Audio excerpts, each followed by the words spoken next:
In the heart of a storm, a black woman in a soaked uniform sits motionless at a long abandoned bus stop, gripping a heavy backpack like it's all she has. A man slows down, torn between moving on and turning back, and in that split second, a choice is made that will change everything. One silent rescue, one fragile child, one act of kindness that turns strangers into something more. Where in the world are you watching from, and is it morning, night, or somewhere in between? The rain didn't fall. It slammed a cold, relentless assault slicing sideways across the narrow county road like it held a personal vendetta. Arthur Hayes squinted through the downpour, his truck's wipers battling in vain. Mud splattered from his tires with each turn, a stark reminder that March in rural Washington state was a moody thing, unpredictable, unforgiving, and deeply familiar. He'd driven this stretch every evening for 3 years, ever since he'd left the city behind and settled in the modest, timber-framed house his father built decades ago. Life now was quieter, simpler, or so he told himself. A half-empty lunchbox rattled on the passenger seat. His son Finn had forgotten it again. 10 years old and already with his head in the clouds, just like his mother used to say. Arthur smiled faintly at the thought, but didn't linger there. Then through the deluge, he saw her. At first, just a shape at the edge of the road, hunched still, soaked to the bone. A person small and silent sitting on the rusted bench at an old bus stop that hadn't seen a working bus route in years. Arthur's foot hovered over the brake. He told himself to keep driving.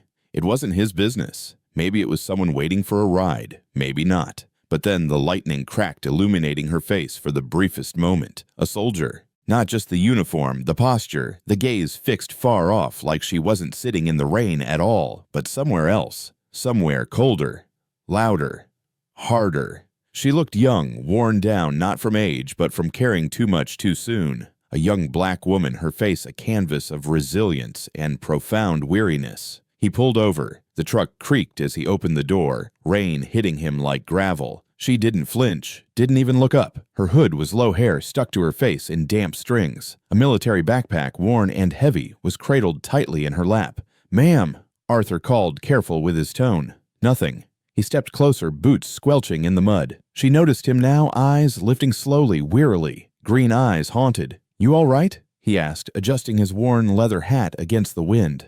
"I'm fine," she said hoarsely, "waiting for the bus." "There ain't no bus here," Arthur replied gently. "Hasn't been one for 3 years." She blinked. That truth settled on her face like defeat. No anger, no panic, just profound exhaustion. "How long you been sitting here?" he asked. She shrugged. "A while." Arthur looked down the empty road, then back at her. The wind howled through the pine trees lining the ditch. "I've got a warm truck," he said, "and dry coffee if you don't mind it burnt. Name's Arthur. I'm not a creep." She gave the faintest smile, or maybe it was a twitch. "You don't look like one."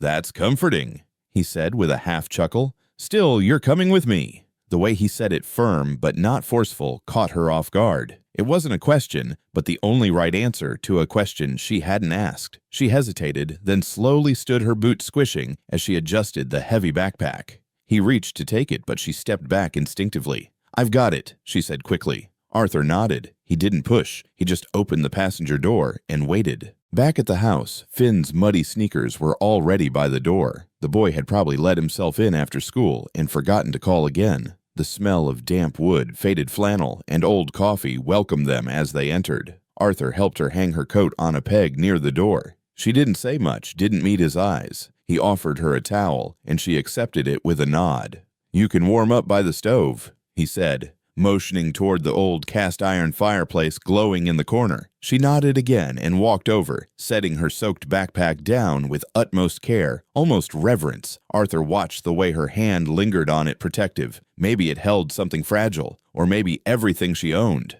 "What's your name?" he asked after a moment. She hesitated. "Lena. Lena Washington. Nice to meet you, Lena." He offered a clean mug. "How do you take your coffee?" With silence, she muttered, then shook her head. "Sorry, that was—" "It's all right," Arthur said, a soft smile tugging his lips. "I prefer mine that way, too." She sipped slowly. Her hands, he noticed, were steady, but her eyes weren't. They scanned every shadow, every noise in the house, the way soldiers do when they don't know if the war is truly over. Arthur didn't pry. He just leaned against the kitchen counter and sipped his own cup. Rain battered the tin roof. Finn would probably peek out any second and bombard them with questions, but for now, it was quiet. Lena finally broke the silence. "You didn't have to stop." "No," Arthur said, watching the firelight flicker across her face. "But I wanted to." She looked at him then. "Really?" For a flicker of a second, her walls cracked. He saw it. Not pity, not fear, just a hint of relief of being seen. And in that quiet kitchen, with rain drumming and ghosts unspoken, something unnamed settled between them. Not love, not yet, but perhaps the first shelter either of them had felt in a very long time. The next morning came in shades of gray. Arthur stood by the window in his kitchen, sipping the same oversteeped coffee he always drank. Outside, the storm had passed, but a cold mist lingered coiling low along the grass and fences, like the breath of something ancient and unsettled. Behind him, the house was quiet. Too quiet for a place now holding 3 souls under one roof. Lena hadn't said much after finishing her coffee the night before. When Finn had finally appeared, a whirlwind of curiosity, Arthur had gently shooed him away, sensing Lena's walls hadn't come down far enough for questions from a 10-year-old with a heart the size of the Cascades. He had given her the small back room formerly his late father's den, now stripped down to a bed, a chair, and a single lamp. She hadn't asked for more, just nodded, thanked him with the kind of voice people use when they're not used to being helped. Now the door to that room remained closed. Arthur glanced at the clock. 7:18 a.m. Finn had left early for school after scribbling a note about a science project and grabbing a peanut butter sandwich. Still, no sound from Lena. He sighed and turned away from the window, deciding to let her be. Healing didn't work on a schedule, especially not for people like her. But when he walked down the hall to grab his boots from the mudroom, he stopped. The door to her room wasn't fully closed. A sliver of it was open just enough to reveal the edge of the bed and the unmistakable silhouette of Lena curled on top of the covers, still fully dressed, clutching that oversized backpack like it was a life raft in a world trying to drown her. He paused. The image struck him harder than expected. He'd seen soldiers like her before years ago when he was younger, and life hadn't yet emptied out around him. He remembered their eyes focused very heavy with the weight of things civilians could never name. He had grown up around men who served his brother, his best friend, even his own father, who never said much after returning from Vietnam, except, "War steals the part of you you didn't know you couldn't live without."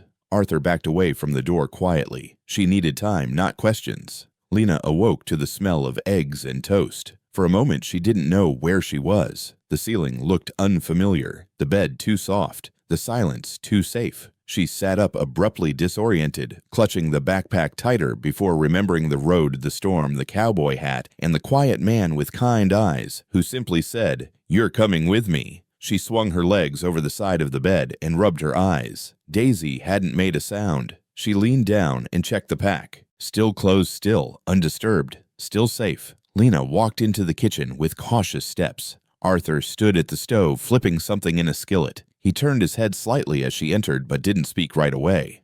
"Hope you eat eggs," he said after a beat. "Didn't take you for the oatmeal type."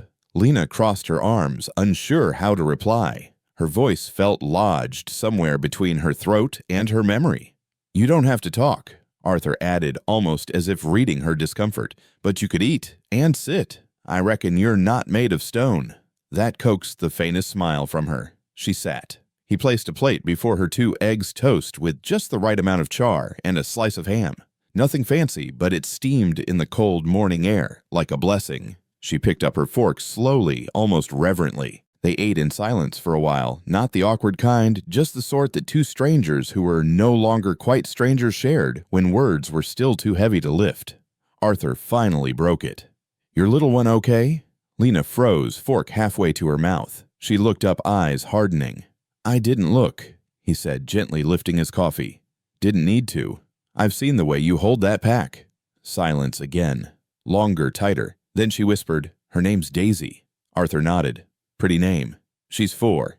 And she's special. Needs help. More than I can always give her."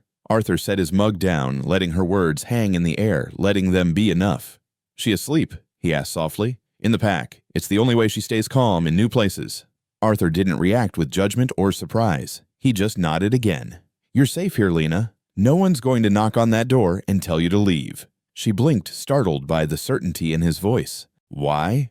"Because I've had my own nights holding too tight to the only thing I had left," he said, "and I figure maybe it's time someone held back for a change." Lena looked away quickly, but not before he saw her lip tremble. She didn't cry, but she wanted to. Later that morning, while Arthur cleaned up the dishes, he heard a tiny sound, a whisper of breath, a soft flutter. Lena had brought the pack into the living room. She had laid out a folded blanket and gently lifted her daughter into the sunlight streaming through the window.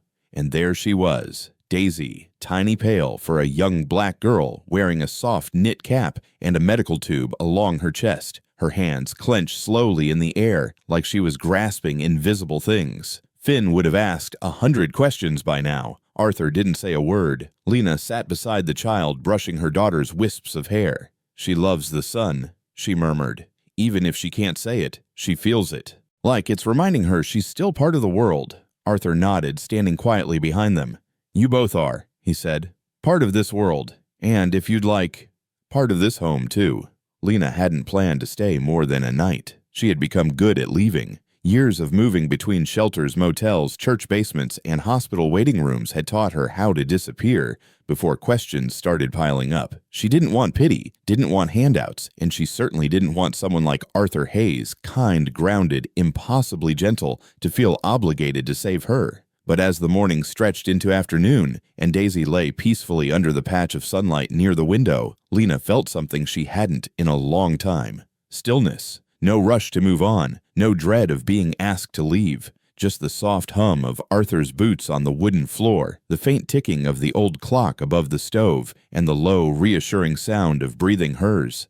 And Daisy's. That last one mattered most. Arthur had seen many things in his life, some beautiful, some brutal, but nothing prepared him for the moment he saw Daisy for the first time. She was small, far too small for 4 years old. Her limbs were delicate, wrapped in faded pink pajamas with worn cuffs. A tiny tube taped carefully to her chest ran from a discreet oxygen compressor nestled in the corner of the backpack, humming so faintly it could be mistaken for silence. Her lashes were long, her face pale and still, as if sculpted from porcelain and breath. Arthur had paused in the doorway, his coffee cooling in his hand. Lena was kneeling beside her daughter, holding one of Daisy's tiny hands in both of hers. She hadn't noticed Arthur watching. She was whispering a lullaby, slow and sweet, the kind mothers sing without realizing it. Her voice was soft, softer than anything he'd heard her say aloud. When she did look up, their eyes met, and Lena didn't pull away. Instead, she said, "She gets tired fast, even when she's just lying down." Arthur nodded, stepping forward slowly, his eyes never leaving the child. "She's beautiful." Lena's throat tightened. No one had said that to her in a long time. Not without a note of sadness or awkward surprise, just beautiful like any other child, like Daisy was something worth seeing. "She has cerebral palsy," Lena added quietly. "Oxygen therapy, speech delay, gross motor issues, the works." "She doesn't look broken," Arthur replied, crouching beside them. Lena blinked fast. "She's not," she said firmly. "She's just fragile. But she's strong too, stronger than I ever was." Arthur glanced up at her. "I don't know. You're the one carrying her and that pack across God knows where in the middle of a storm." Lena looked down at Daisy and gave a small, watery laugh. "The pack was my idea. I could never leave her behind, not even to pee. And people stare when they see her. Sometimes they pity. Sometimes they whisper. But the worst is when they look away like she's invisible." "Not in this house," Arthur said, voice low and sure. That night, Arthur set up the spare bedroom for Lena and Daisy. It was a small space with faded wallpaper and a dusty dresser, but it was private safe. He had pulled out a twin mattress for Daisy, low to the ground, and even added a little reading lamp beside it, just in case Lena ever wanted to read her bedtime stories. Lena stood in the doorway, Daisy curled against her shoulder, already asleep. Her arms ached from holding her child all day. Her legs trembled from exhaustion. She no longer felt entitled to admit it. Arthur didn't hover. He didn't offer to help carry the girl or insist on doing anything grand. He simply said, "Sleep here as long as you need. No strings." Lena hesitated. "I don't know how long that'll be," she admitted. "I'm not counting," Arthur replied. It was that simple. In the middle of the night, Lena awoke to a soft cough, Daisy's. She sat up instantly. Years of hyper-alertness had trained her to move quickly, quietly. She adjusted the oxygen tube, checked her daughter's pulse, gently rocked her until her breathing evened out again. She hadn't realized Arthur was standing at the door until he cleared his throat. "I wasn't trying to eavesdrop," he said, holding a glass of water. "I just heard her cough." Lena exhaled. "It happens when she's cold or scared. Do you need anything?" She hesitated. "A night without fear." He gave a sad, knowing smile. "I can't promise the world, but I can promise no one here is going to hurt you or her." Lena stared at him, not because she didn't believe him, but because she did. That was the terrifying part. The next morning, Finn finally met Daisy. He bounded into the kitchen hair a mess shirt, half-tucked, holding a comic book in one hand and a slice of toast in the other. His eyes went wide when he saw Lena at the table, Daisy dozing in a small beanbag Arthur had pulled from the attic. "Whoa, who's the princess?" he asked. Lena froze. "She's not a princess," she began to say, unsure how to explain. But Finn beat her to it. "Yeah, she is. Look at her crown," he said, pointing at Daisy's wool cap. "That's definitely a magic hat."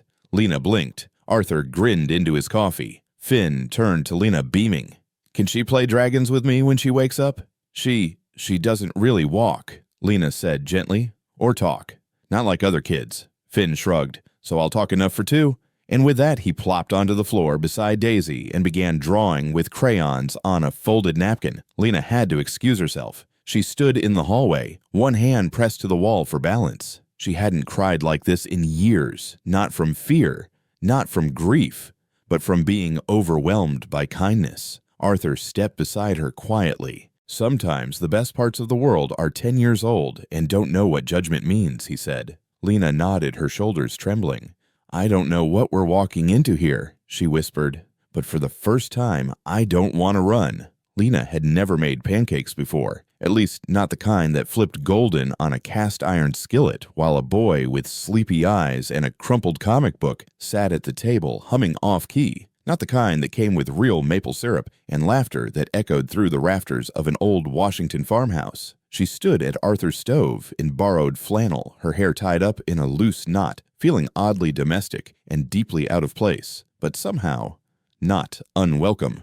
Daisy sat near the window in her cushioned chair, wrapped in a quilt Lena had found folded in the linen closet. Sunlight slanted through the blinds and painted her cheeks with warmth. She was awake but silent, her eyes wide as Finn explained how dinosaurs could have survived the Ice Age if they'd only invented mittens. Lena flipped the next pancake, trying not to smile. Arthur leaned against the counter behind her, arms crossed, watching the whole scene with quiet satisfaction.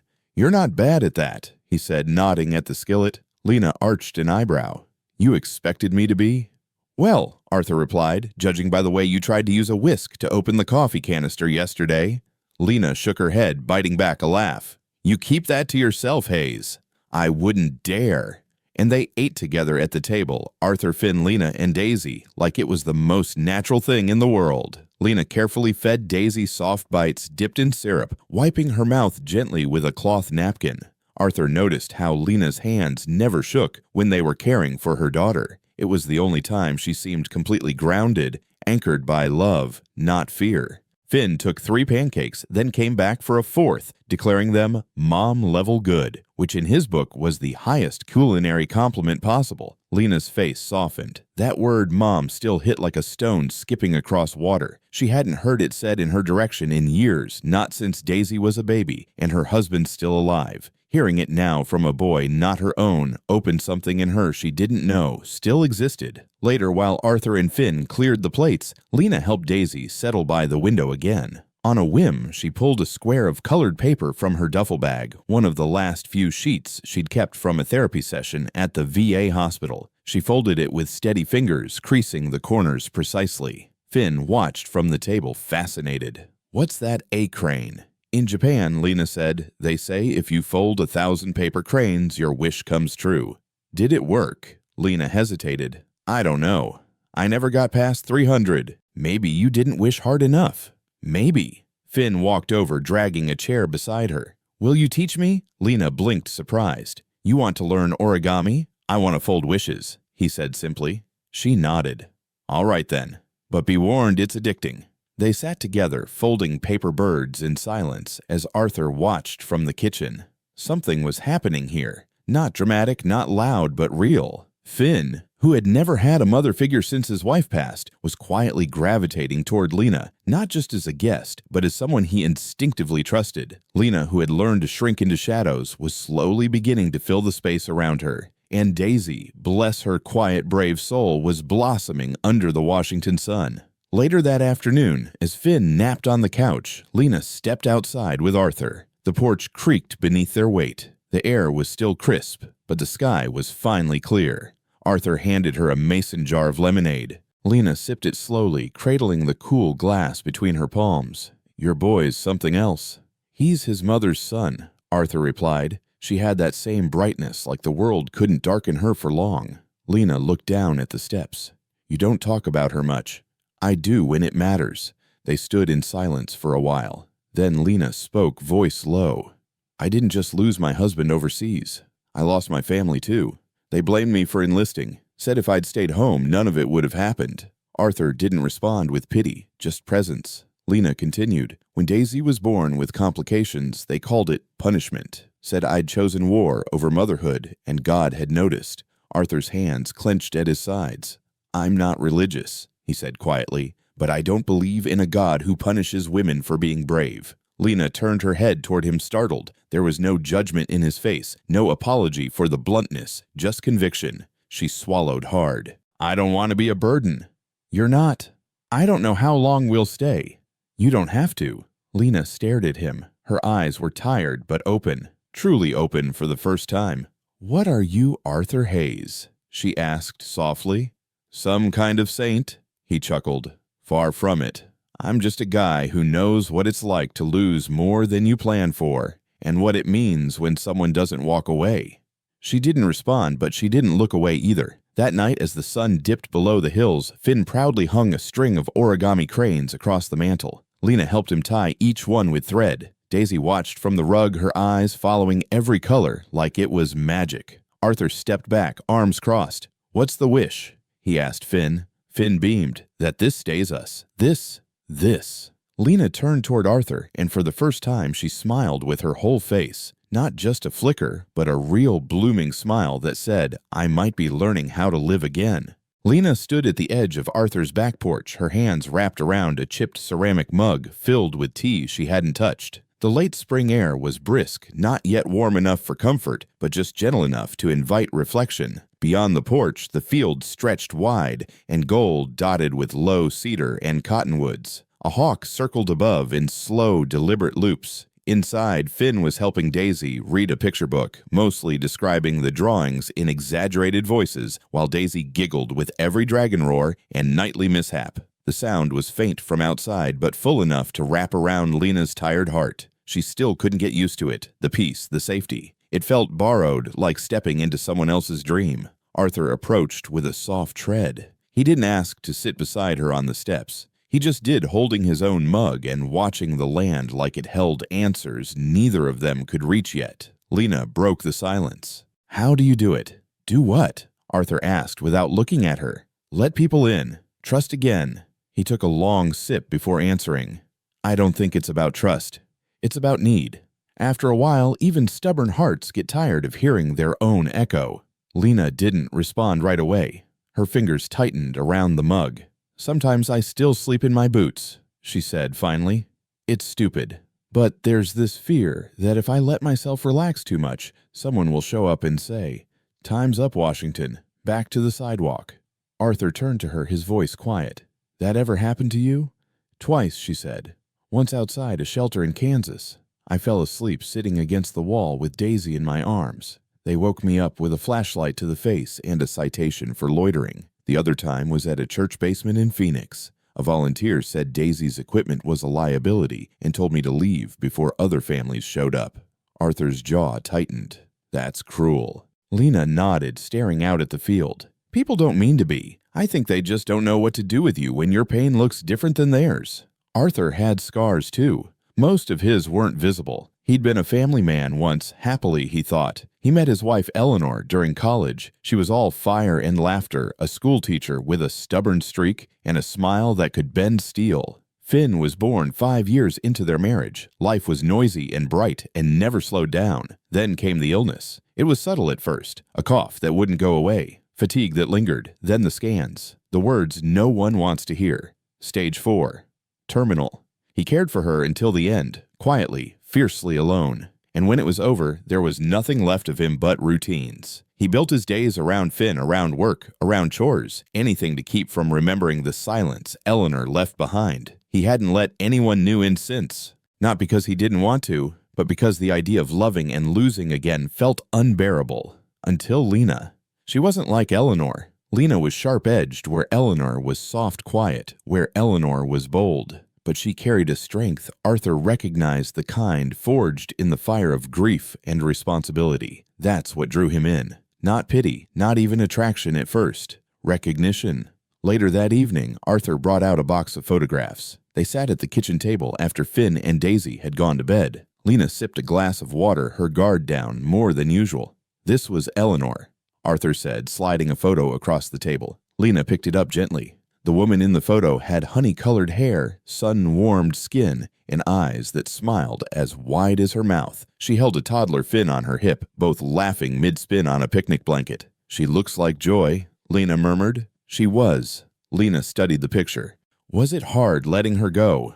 Arthur didn't answer immediately. It was harder letting go of the life we built. The inside jokes, the little routines, the way she knew to pour cream in my coffee before I even sat down. You don't just lose a person, you lose the part of yourself that only existed because they saw it. Lena looked up at him, eyes shining.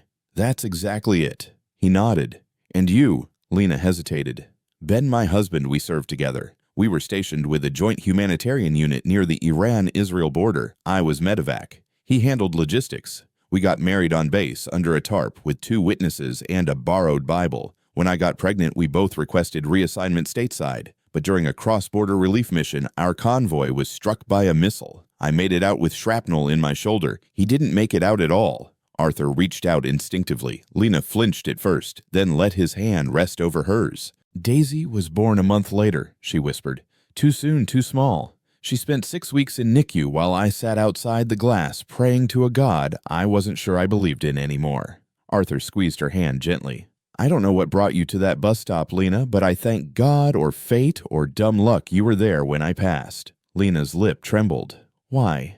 Because I think you and I both needed a place to land. That night, Lena couldn't sleep. She stood at Daisy's bedside watching her daughter's chest rise and fall in the rhythmic way that always calmed her. She whispered old lullabies and let the silence stretch between verses. Then she walked to the window and looked out at the stars. They seemed closer in Washington, sharper, as if the sky was trying to whisper something back. She didn't believe in signs, but she believed in Arthur's voice when he said, "You're not broken." She believed in Finn's cranes and Daisy's laughter and the way her hands no longer trembled every time someone touched her shoulder. Maybe this wasn't a landing. Maybe it was the beginning of a return. The weather turned without warning. Washington spring had a mean streak, and this time it crept in with an icy wind and sullen clouds that hovered low over the horizon like a threat unspoken. The sun disappeared behind the gray, and the mood in the house shifted barely, but noticeably. Lena felt it in her chest like an old bruise flaring up. Arthur was in town early that morning, helping a neighbor fix a tractor axle, while Finn played board games with Daisy in the living room. Lena stood in the kitchen, stirring soup with one hand and balancing Daisy's feeding schedule in the other. The doorbell rang. Not a knock, a bell. Too sharp, too official. Lena froze. She wasn't used to visitors. In her world, doorbells didn't bring neighbors with pies. They brought questions or threats or papers she was expected to sign without fully understanding them. She wiped her hands on a dish towel and approached slowly. Through the window, she spotted a figure, tall, clean-cut clipboard in hand government posture. A local caseworker, a Veterans Affairs representative, or worse, someone who had heard a rumor and came to make it true. She opened the door a few inches. "Can I help you?" she asked, voice flat. The man smiled a little too tight. "Good morning. Sorry to barge in, ma'am. Name's Grant Lewis. I'm with Child Services." Lena's fingers went cold. "I was contacted by a local resident with concerns about a child living here." He continued flipping through the papers clipped to his board. "A young girl with visible medical needs in a non-licensed care facility." Lena's ears rang. "I'm her mother," she said. "This is my daughter." "Of course I understand. May I come in?" "No." He blinked, surprised. Lena stepped out onto the porch, closing the door behind her just enough to keep the warmth in. You have no right to see her without a court order or probable cause. Do you have either?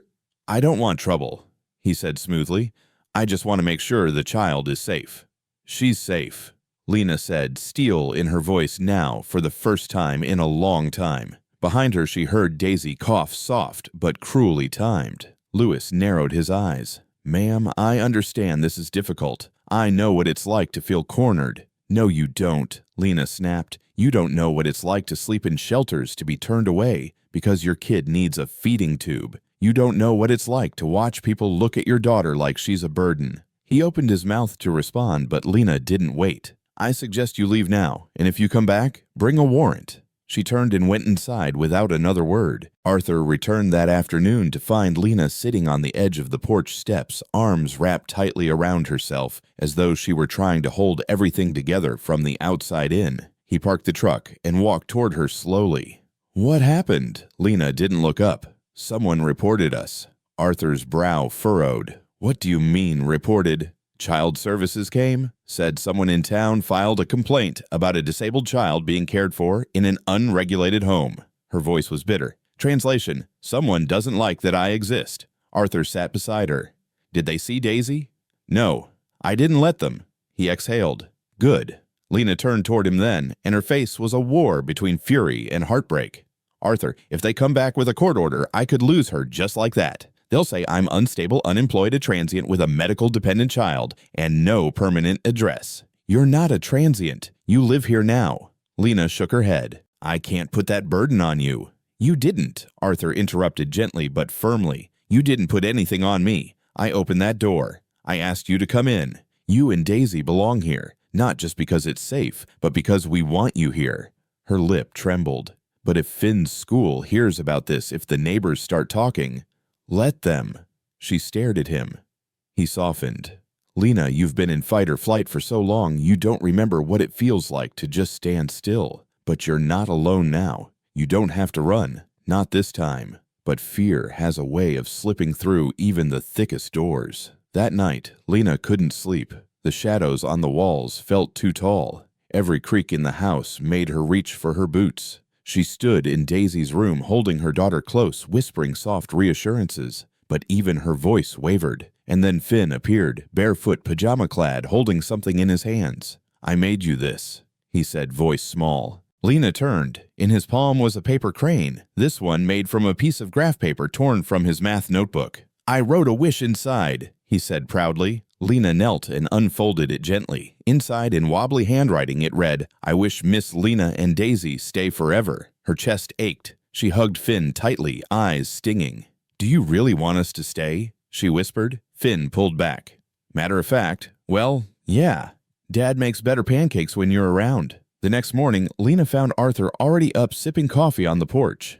I'm staying, she said before he could ask. Arthur smiled without turning his head. I was hoping you would. I want to earn it, she added, not just take your kindness. Let me clean cook do the books for your shop.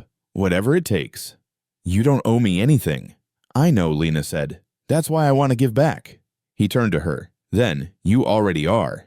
It started with a nail. Lena was fixing a loose step on the front porch, a hammer tucked into the back pocket of her jeans sleeves rolled up to her elbows. The sun finally broke through the lingering clouds that had shadowed them for days. And with it came a restlessness in her hands she hadn't felt in years. She needed to build something to fix something that wasn't just broken wood or rusty hinges. She needed to leave a mark, not just in the dust of someone's kindness, but in the grain of something that could last. Arthur leaned against the doorway, sipping his third cup of coffee, pretending not to watch her. But he was every move, every measured hit of the hammer, every glance toward the field when she thought no one was looking.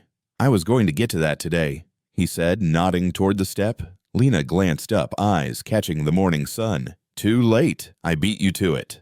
Arthur chuckled. At this rate, I'll be out of things to fix and excuses to come check on you. She smirked, but didn't respond. Not in words, at least. The quiet between them had become its own kind of language. Comfortable, steady, unspoken, but understood. Inside, Finn and Daisy were creating chaos in the form of papier-mâché. The kitchen table had been transformed into a battlefield of flour-pasted newspaper strips and balloon molds. Finn was building a volcano for a school project, while Daisy, in her way, pressed small shapes with her fingers into a mound that Finn insisted was the village it would destroy. Lena had learned to interpret Daisy's quiet sounds, her hand gestures, her moments of joy and frustration. Every tiny expression on her daughter's face was a novel in itself. And lately, miraculously, those expressions had multiplied since they'd come to Arthur's. Daisy had started humming. Not words, not quite music, just sound hope wrapped in breath. Later that day, Lena and Arthur drove into town.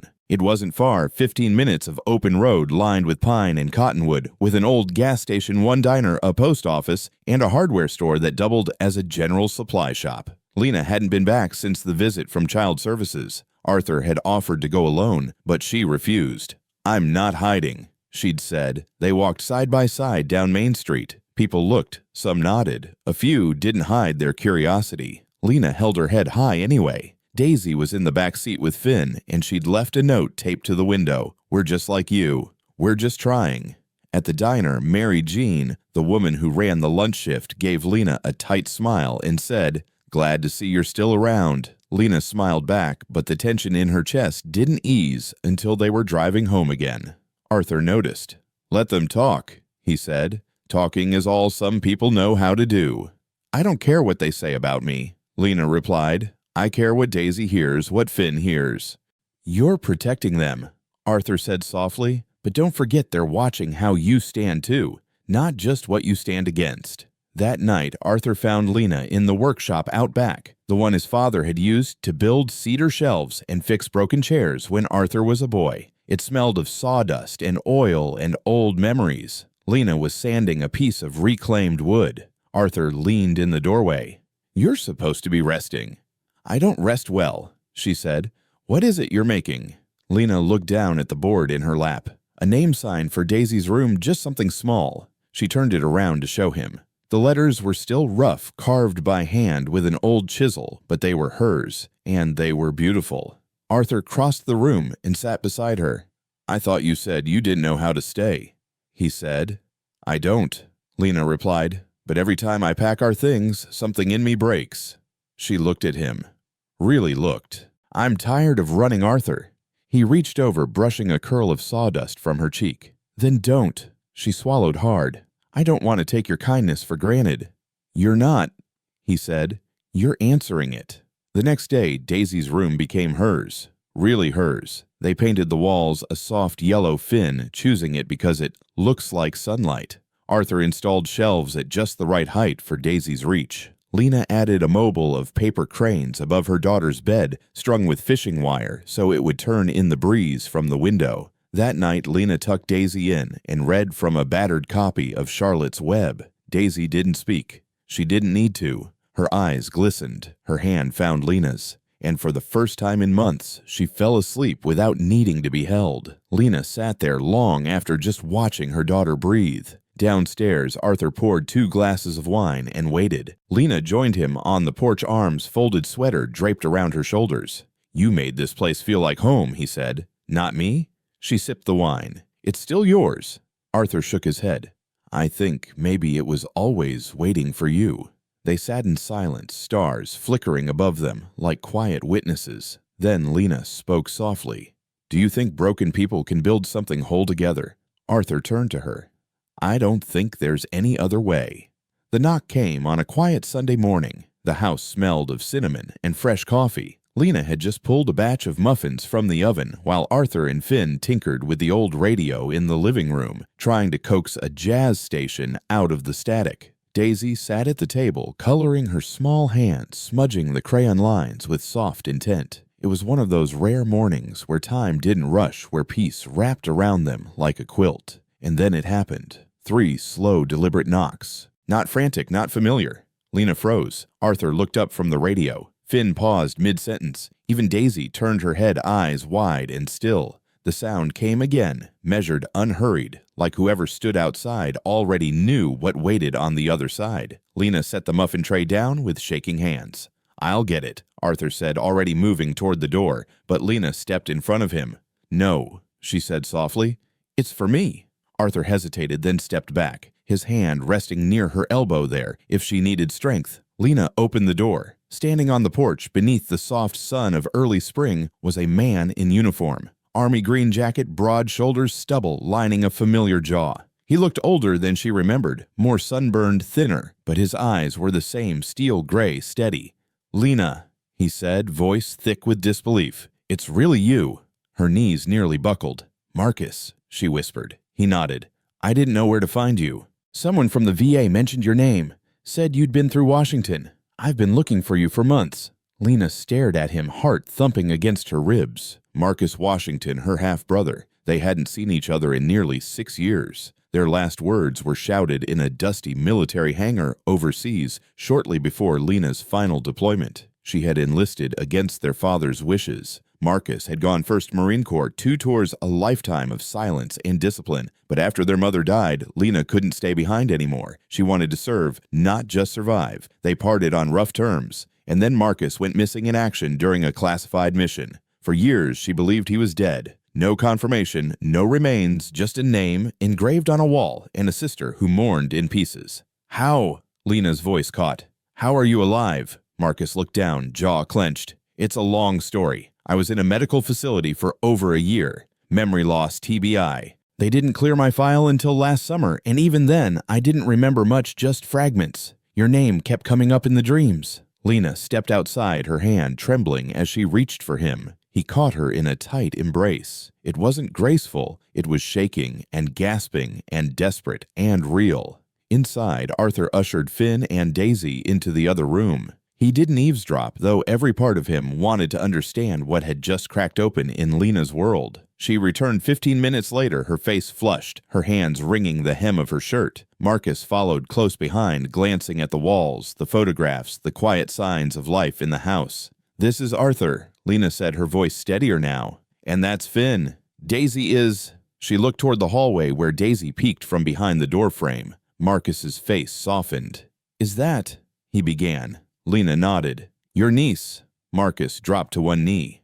"Hi, Daisy," he said gently. "I'm your Uncle Marcus. You don't know me yet, but I've known about you for a long time." Daisy tilted her head, her fingers curling shyly into the edge of the wall. Lena watched, tears building again. This wasn't the reunion she'd ever dreamed of. It was quieter, stranger, messier, but it was real. Over lunch, the 5 of them sat around the table like something out of a painting Lena never believed she'd be in. Marcus spoke in fragments about his recovery, the lost months, the dreams he couldn't place, about the guilt of surviving when so many hadn't, about finding Lena's name in a VA list and chasing it like a breadcrumb trail across the country. He didn't ask for forgiveness. He asked to be present. "I don't know if I deserve to be here," he said, watching Daisy eat banana slices one at a time. "But I want to know her.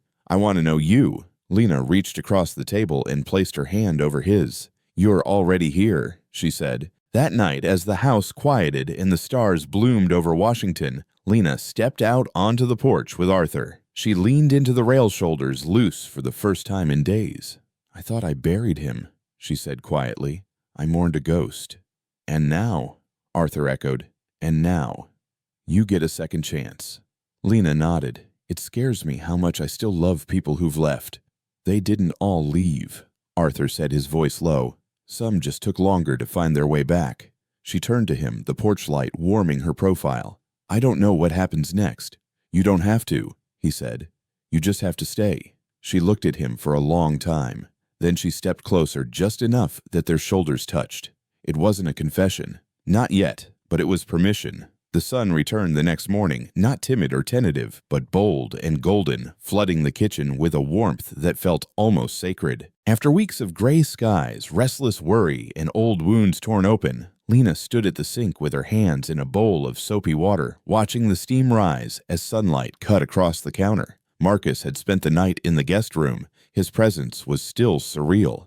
Every time she passed by that door, a part of her braced to wake from a dream. But there he was, her brother, flesh and blood, not a memory or a gravestone, alive, present, healing. In the living room, Finn and Daisy were sprawled on a quilt with an open-board game between them and a bag of marshmallows that had clearly become unofficial game pieces. Lena watched from the doorway as Finn helped Daisy place a card on the board, narrating every move with exaggerated drama and sound effects. Your unicorn has reached the lava moat. What's your next move, Lady Daisy? Daisy didn't speak, but her smile was unmistakable. Lena pressed her hand to her chest. This was the life she never dared to imagine. Not chaotic or glamorous, but ordinary in the most miraculous way. That afternoon, Finn had a surprise. I've been planning this for weeks, he said, puffing with pride. But I needed the sun to show up, which it finally did. So, now it's time.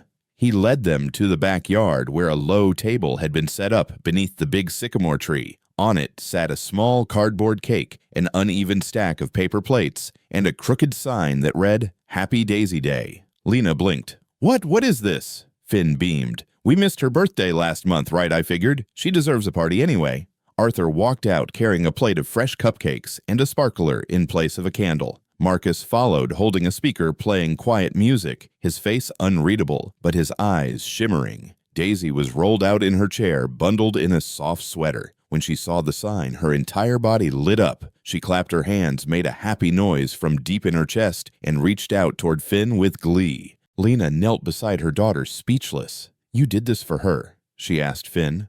For both of you, he said. She deserves to be celebrated. So do you. Lena didn't cry right away. She saved it for later when the sparklers fizzled out, when Daisy smeared frosting on her cheeks, and when Marcus told her, You've built something beautiful here, kid. You're not surviving anymore. You're living. After cake, Arthur pulled a guitar from the porch. I didn't know you played, Lena said, surprised. I don't, he replied. Not well, but Eleanor used to sing. I played just enough to keep up. He sat on a wooden crate and strummed a simple melody, raw and a little clumsy, but full of something purer than perfection. Lena sat in the grass beside Daisy's chair. Marcus leaned back against the tree, his arms folded across his chest, eyes closed. Finn lay flat on his stomach, humming along. Arthur sang low and steady. You don't need to ask the wind where it's going or teach the river where to bend. Sometimes the heart just needs to follow and trust it'll find its home again. Lena didn't realize her hand had found Arthur's until his thumb gently brushed her knuckles. They didn't speak. They didn't need to. That night, as Lena tucked Daisy in, the little girl reached up and touched her mother's cheek. Her fingers brushed a tear Lena didn't know she'd shed. Thank you, Lena, she whispered, for choosing me over and over. Daisy blinked slowly, her eyes soft and tired. She didn't understand all the words, but she understood the love behind them. Lena kissed her forehead and stood, leaving the door cracked open behind her. Downstairs, the lights were dimmed. Arthur sat at the kitchen table with a second mug of tea waiting across from him. Lena slid into the chair without a word. They sat like that for a while. Two people with too much history and just enough hope to keep trying. Finally, Lena spoke. I've always been waiting for the next storm. Every good thing in my life has ended too soon. Arthur nodded. Me too. She looked at him. But today felt different. It was, he said simply. She hesitated. Why do you think that is? Because today, Arthur said, reaching across the table to take her hand. You didn't just let it happen. You chose to be part of it, and we chose you back. Lena's fingers tightened around his. Do you think this could be real? She whispered. I think, he said, it already is. Outside, the sky had opened, not just the clouds, but something deeper. Stars glimmered like tiny promises above the roofline, and a quiet wind swept through the grass as if carrying prayers whispered long ago. In the hallway, Finn had hung a string of paper cranes above the stairs. They swayed gently in the breeze through the open window, and as Lena watched them dance, she realized she wasn't just passing through someone else's life anymore. She was home. The rain returned one evening without warning, slow and deliberate tapping against the kitchen window, like fingers reminding them that peace, like weather, was never permanent. Lena sat at the kitchen table long after everyone else had gone to bed. The house was still save for the occasional creak of old wood settling and the steady hum of Daisy's medical unit in the next room. She had her hands folded on the table in front of her, and beside them a blank sheet of paper. For weeks now, something had stirred inside her, a quiet knowing. Not fear, not sadness, just the weight of a truth she could no longer ignore. This could all be taken away. Not because she didn't belong here, or because she hadn't earned her place, but because life had a cruel way of teaching her that the more you love something, the easier it was to lose it. So she began to write. To whoever finds this, if you're reading it, it means I'm not here to say this out loud. Maybe I left. Maybe I had no choice. Or maybe my fear finally caught up to me. Either way, there's something I need you to know. Daisy is not a burden. She is not fragile. She is not less. She is the strongest person I know. Stronger than I ever was. If she cries, hold her. If she laughs, let her. And if you're lucky enough to see her fall asleep in your arms, know that you're holding the most sacred thing I've ever known. To Finn, thank you. You reminded her that friendship doesn't ask for explanations. That being different doesn't mean being left behind. To Arthur, there are not enough words. But I'll say the ones I know matter. You gave us more than shelter. You gave us dignity, a place to exhale, a home. If I could ask one thing of you, it's this. Let her keep the cranes. Let her believe that wishes made from paper and love still matter. And please tell her that she was never a mistake. She was the one beautiful thing I brought back from the war. Love, Lena. She folded the paper, neatly slipped it into an envelope, and laid it on the kitchen table beneath the salt shaker where it would be found but not immediately noticed. Then she sat there in the dark, watching the storm blur the world outside. Arthur found her at dawn. He had risen early, restless. Something in the quiet told him she hadn't slept. When he stepped into the kitchen and saw her at the table, eyes open, fingers clenched the envelope still untouched, his heart tightened. Couldn't sleep? He asked softly. Lena shook her head, her voice barely a whisper. I was thinking. He nodded, poured her coffee without asking, and sat across from her. You ever feel like something is so good it can't last? She asked, eyes fixed on the envelope. All the time, Arthur said. But I've learned something. She looked up. It's not about making it last forever, he said. It's about being brave enough to believe it's real while you have it. Lena didn't speak. Instead, she slid the envelope across the table. Arthur didn't open it. He placed his hand over it, his eyes never leaving hers. I'm not going to read this unless you disappear. Lena's voice cracked. And if I do, then I'll read it once, and I'll keep it forever. But I'd rather never read it at all. Her shoulders trembled. I don't know how to stop preparing for the worst.